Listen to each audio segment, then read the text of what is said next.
Oi, vamos ser sinceros. Quando a gente ouve a palavra geografia, o que vem primeiro à mente?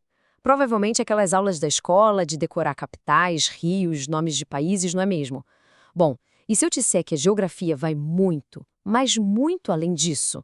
Ela é como uma lente, uma ferramenta poderosa para a gente conseguir ler o mundo ao nosso redor. Então vamos juntos desvendar os conceitos que fazem da geografia essa ciência incrível de interpretação do mundo. A pergunta parece simples, né? Mas a resposta, olha, ela mostra como essa ciência evoluiu. Vamos pensar rápido. Se alguém parasse a gente na rua e perguntasse o que a geografia estuda, qual seria a primeira resposta que viria à cabeça? Provavelmente seria algo nessa linha.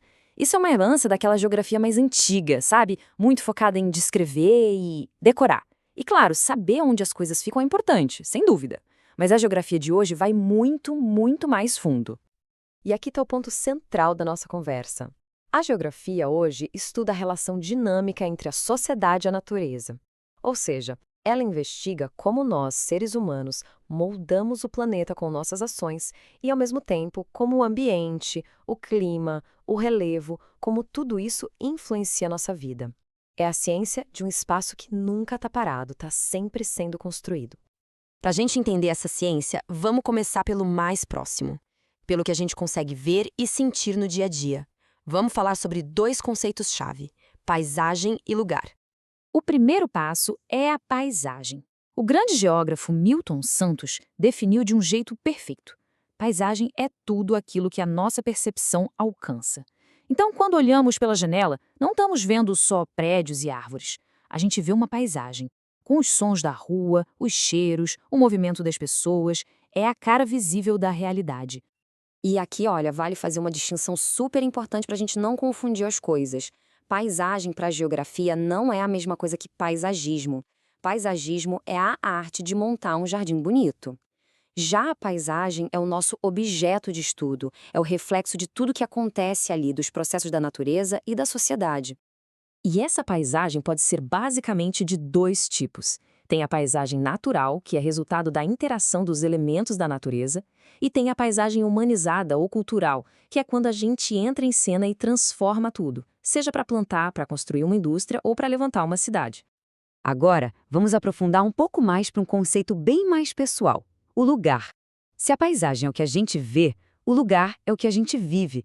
É a nossa rua, o nosso bairro, aquela praça onde todo mundo se encontra. É o espaço do nosso cotidiano, cheio de significado, de afeto, de história. E esse exemplo aqui é simplesmente perfeito para ilustrar. A pessoa não deu coordenadas de GPS, percebe? Ela usou referências que só quem é dali entende. A antiga fábrica de biscoito não é só um ponto no mapa, é uma referência cheia de memória e significado para a comunidade. Isso é o que define um lugar. Bom, agora que a gente já saiu da nossa escala pessoal, do lugar, vamos dar um passo atrás e ver como o mundo é organizado em escalas maiores. Para isso, vamos entender as noções de território e região. Para entender território, a palavra-chave é uma só: poder. Território é um espaço que foi delimitado, que foi apropriado por alguém, um grupo, uma empresa, o Estado. E esse controle se baseia em relações de poder. E o mais interessante é que essa ideia de território funciona em várias escalas. Pensa bem, a nossa casa é um território privado. Uma feira livre monta um território temporário. As terras indígenas são um território que foi reivindicado. E, claro, o território de um país inteiro. Até mesmo a briga por uma ciclovia na rua é, no fundo, uma disputa territorial. A partilha da África é um exemplo histórico fortíssimo de como o território é uma construção de poder. Aquelas fronteiras retas que a gente vê no mapa não surgiram naturalmente. Elas foram impostas por interesses coloniais, ignorando completamente os povos e os territórios que já existiam ali. E as consequências disso, bom, a gente vê até hoje em vários conflitos no continente. Agora vamos para o conceito de região. Se território tem a ver com poder e controle, região tem a ver com classificação. Regionalizar é criar um critério e agrupar áreas que têm características parecidas. É uma ferramenta para a gente conseguir estudar e entender melhor o espaço. E o legal da região é que ela não é uma coisa fixa, definitiva. Tudo depende do critério que a gente escolhe. Podemos dividir o Brasil, por exemplo, pelas características do clima, ou podemos dividir pelas atividades econômicas. Quando o jornal fala na região do agronegócio, ele está usando um critério econômico para criar uma região. Ou seja, regionalizar é, antes de mais nada, uma escolha. Muito bem, nós já vimos a paisagem, o lugar, o território e a região. Agora a gente chega num conceito que amarra tudo isso. O conceito mais importante é da geografia moderna, o espaço geográfico. E, de novo, ninguém definiu isso melhor que Milton Santos. O espaço geográfico não é só o palco onde a vida acontece. Não. Ele é um conjunto que não dá para separar. De um lado, os objetos, as coisas, e do outro, a vida, a sociedade em movimento que dá sentido e anima tudo isso. Resumindo de um jeito bem direto, o espaço geográfico é a natureza mais a sociedade. É um produto da história. As cidades, as estradas, as plantações, tudo isso é espaço geográfico. É como se fosse uma segunda natureza que foi sendo construída pelo trabalho humano ao longo do tempo.